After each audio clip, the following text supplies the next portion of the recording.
Hello and welcome to AdaPulse, the channel that brings you all the news and all the proposals that are in and around the Cardano ecosystem. Now, before I go on today, I just want to quickly mention again that, remember, AdaPulse does have a catalyst proposal, and I'll include a link below, so do check that out.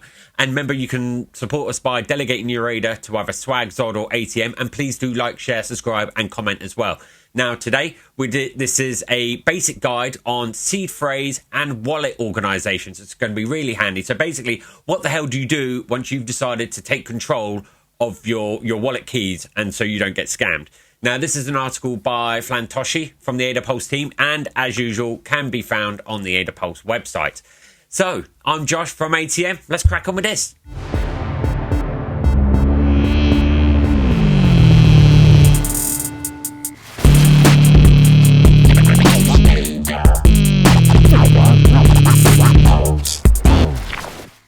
Whenever crypto people throw the term, not your keys, not your coins, that's usually the end of the conversation. You never hear the specifics of how to store your keys or how to structure your wallets.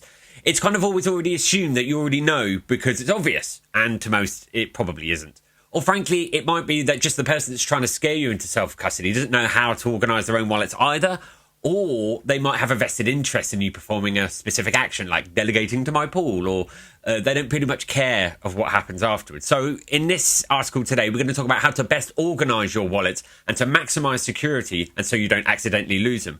And if you're still looking to understand basics of seed phrases and self-custody though, please do check this article out. It's just for you. Okay, so let's go on. How to store seed phrases. Now, the quickest and perhaps the dumbest way of storing your seed phrases is digitally. This means anything from taking a screenshot or writing it in a text file. If someone were to ever gain access to your account's computer or the documents inside, it would be so easy to go through all your files to find a seed phrase, especially as the 2048 possible words in them are known and image to text AI is getting quite sophisticated. Furthermore, there is also the possibility that your computer breaks or you lose access to your accounts where your seed phrase is stored. Just take a look at any cryptocurrency forum and you'll read a lot of horror stories. So the next option is to write it with a pen and paper. This is pretty old school, but considerably better. But there are some things worth considering here as well. Firstly is to focus on writing things legibly and with ink that doesn't smudge. Sounds obvious, but people do make these mistakes. Produce 2 copies at least and store them in different places, and bear in mind that it is paper, so it can be easily destroyed by dampness, mold, fire, or just plain lost. Some people go the extra mile and carve their seed phrases into strong metals that don't rust. There are even some companies that sell these metal slabs with like a chisel specifically for the seed phrases. But be as it may, store whichever means, you end up picking, in a safe place. And if you want to go the extra paranoid route, you can separate half the seed phrase into another document. Obviously, the key problem with this is, you can see if you surf around Reddit, is that some people end up losing half their seed phrase. So therefore, it's completely useless. So be careful. But it does mean that you can give half of your key to someone you trust without fearing like an immediate betrayal. So, for example, at least a few years ago, Vitalik used to carry around half of his seed phrase while keeping the other half at a family member's home. So keep in mind that people can be shit. So don't put yourself into positions where you're placing an increasing monetary bounty on whether someone likes you. So that said, whether you decide to separate your seed phrase or not, and while it does increase the risk of someone else using your keys, we would recommend that a security backup duplicate is stored somewhere safe, but in a completely different area. Remember, when it comes to self-storage, you are your own worst enemy. So most of the difficulties present in self-custody can be found when you look in the mirror. So by the same token, all the good practices are designed to work around one's stupidity. No! It's much easier to plan for outside threats than to take one's idiocy into account. So if you want to be really paranoid about it, you can also have a computer running Linux whose sole purpose is used for crypto transactions. I mean, as a pool operator, that's what I do. All my keys are offline and are never online, and it's a cool feature that I can create a transaction online and send it to get signed offline. I then send it to the signed transaction back to be submitted. That way you can vastly reduce the chances that your computer gets infected by a keylogger. Anyway, The likeliest means by which you are to be attacked is by social engineering, where people trick you into performing an action that benefits the scammer but harms you. So basically, if a hot girl is messaging you on Telegram or whatever, it's a scam. So it pays to be paranoid and to not put all your eggs in one basket. Never put yourself in a position where a single mistake could cost you your net worth. This is why it's recommended to have multiple wallets with different purposes. That way, if one wallet gets compromised, at least they don't get the whole bag. How to structure your wallets. We're of the opinion that wallets should be treated a bit like folders on a computer. If you own NFTs, use DeFi, receive funds from people or whatever, these should all be different wallets. Not only does it simplify your life when it comes to tax season, but it's all ordered and separated, and it also diversifies your holdings. So if someone wants to steal your money or your funds, just make their life harder. Have dozens of wallets, and if a wallet starts representing a sizable percentage of your crypto holdings, separate that as well. And don't worry, you don't need to have dozens of seed phrases. These can be all combined via a hardware wallet, which we'll get to in a sec. But for now, let's make a distinction between hot and cold wallets. So, hot wallet. These are wallets that are easy to use and access and are always ready to perform a transaction. So these are typically like web, mobile or desktop based and store your seed phrase within them so that they can quickly perform a transaction. These are dangerous as they're the likeliest to be compromised in the event of a hacker attack. While the seed phrase is stored within them, there may be other security measures built in. For example, many ask for you to set a spending password, which you utilize to, authorize transactions. But remember, these passwords are stored locally and would not stop someone from stealing your funds if they were to gain access to your seed phrase. Unfortunately, most of Cardano DeFi presently only allows for hot wallets to interact with their apps. While this is a problem that can be solved in time, it's something to consider for the moment. If you plan on interacting with Cardano apps in the near future, have a hot wallet where you only keep like a small amount of funds on there. Also, having a hot wallet doesn't stop you from needing to safely store your seed phrases offline either. Otherwise, you might have a technical problem with your device or forget your spending password and completely lose access to your funds forever. So, cold wallet. The basic definition for this is a crypto wallet not connected to the internet. I mean, that's a bit crap. You can't take coins off the internet, so they're always online. What you are instead doing is storing the seed phrase or keys offline, which will be used to sign transactions like what I mentioned a second ago with my pool keys. This is a bit of a broad category, but these wallets come in many shapes and sizes, such as paper wallets, USB sticks, and hardware wallets. It bears saying, though, that unless you're using a hardware wallet, which is a device designed to sign transactions but never disclose the seed phrase, you should consider that it's no longer a cold wallet. A cold wallet becomes a hot wallet upon use, but a hot wallet can't become a cold wallet upon disuse. And there's no guarantee that someone didn't gain access to your seed phrase and is just biding their time.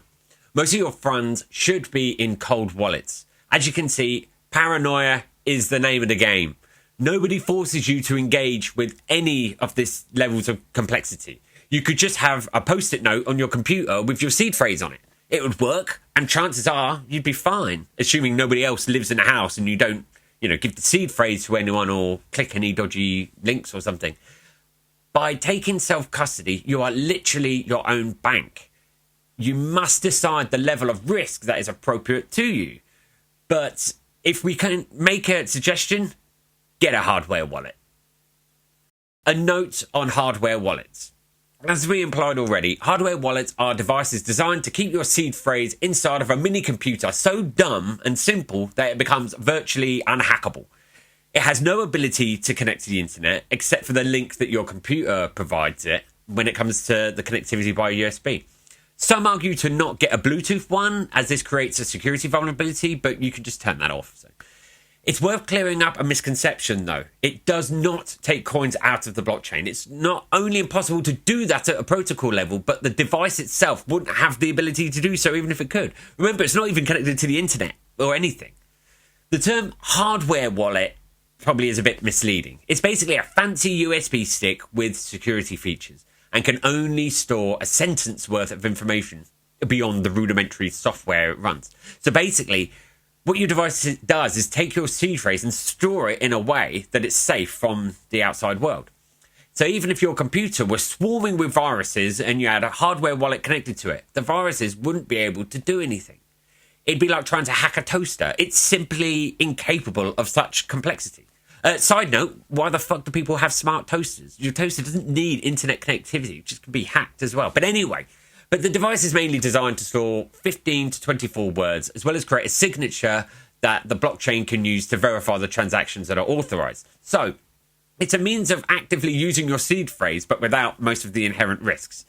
It also has cool security features, such as needing a PIN to gain access to the device.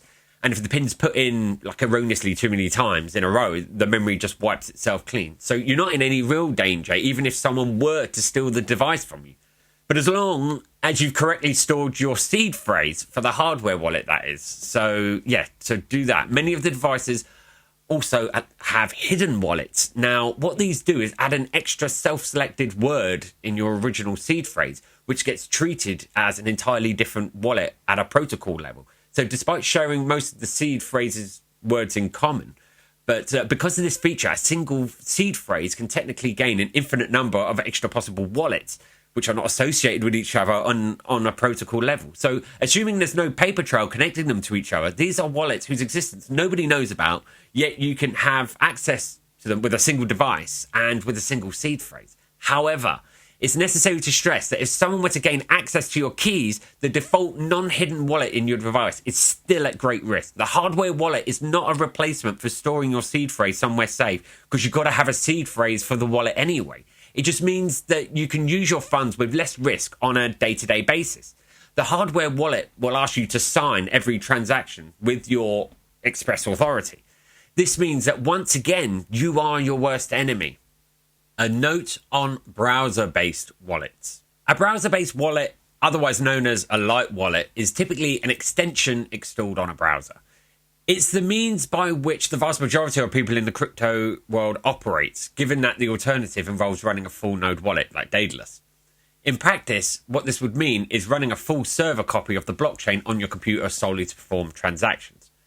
As we know, Daedalus can take a while to bootstrap. Obviously, this is ridiculous for the vast amount of people due to the lack of technical knowledge, lack of resources, or just can't be bothered. So, light wallets are the preferred alternative, where some centralized entity has taken over the responsibility of running a node for the network, and you can interact with them through their nice-looking, interface. Yoroi is the official Cardano light wallet. It's operated by Emergo, one of the founding entities of the network. Since it's the default option, most Cardano users have used it at some point, but it's a bit slow and antiquated that most people don't use it. Depending on how you look at it, Cardano is either blessed or cursed with a variety of browser-based wallets. There isn't a light wallet monopoly where a single entity controls most of the people's transactions, unlike Ethereum, where that role is controlled by the MetaMask browser-based wallet. Every wallet has slightly different abilities and different priorities. However, due to the fact that they're a fairly recent addition to the scene, most of them are neither open source nor audited. This means you have to take it on faith that these entities or individuals haven't embedded something in the code that can harm you. Now, the argument has been made that most of these projects stand to lose more from losing their reputation than they stand from gaining from stealing your funds. Some are skeptical of that claim, and so will not advise people to play in any wallet that isn't open source and hasn't been audited either. While the same argument is used for centralized exchanges, there is a major difference between a corporation worth billions of dollars and with hundreds of millions of dollars in revenue than a random developer with a pseudonymous Twitter account. I'm sure they're great, but it's worth asking the community or your stake pool operator to help you. People forget that's what the role of the stake pool operator or SPO is. We're here to help, and we want what's best for the network. So a bad wallet, for example, would be quickly called out. So for the most part, that just leaves you with the official ones like Yoroi and hardware wallet ones. They don't have many features and they're not as polished as others, but they're quite good at keeping, your mind at ease, which is really what counts if you're looking for peace of mind. Conclusion. As we've alluded to before in other articles, you are your own worst enemy when it comes to self-custody. Unless you're famous, you're unlikely to start getting singled out for attacks. It's not to say it doesn't happen, but how you carry yourself certainly plays a major role. So be discreet with your crypto predilections and spending habits. Other than that, nothing mentioned in this today is obligatory.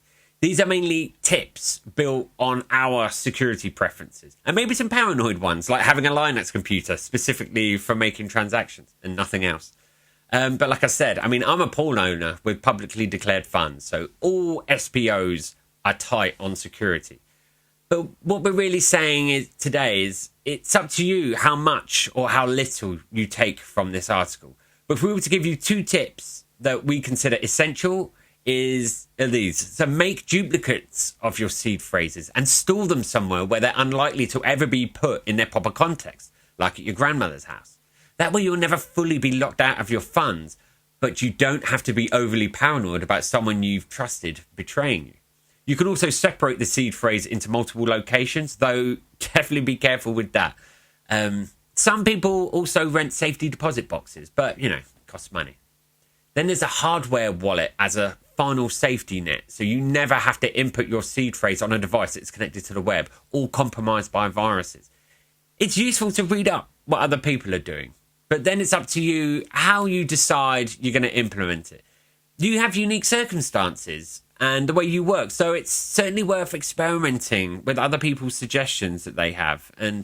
But the final words from me on this is have a security plan and stick to it. And your front line in your security plan is that your whole plan is a secret. If a hacker wants to get to you, don't tell him what his obstacles are. Let them find that out for himself. Be a mystery. It's like having an attack dog in your house and telling everyone in the world you have an attack dog. You want the burglar to go in and then find out there's an attack dog. You don't want him to go in there prepared. So we'll leave it at that. So that's the end of today's episode. Remember, the full article, as always, can be found on the AdaPulse website, along with all the other articles that we don't make videos for too. But I really do hope this helped.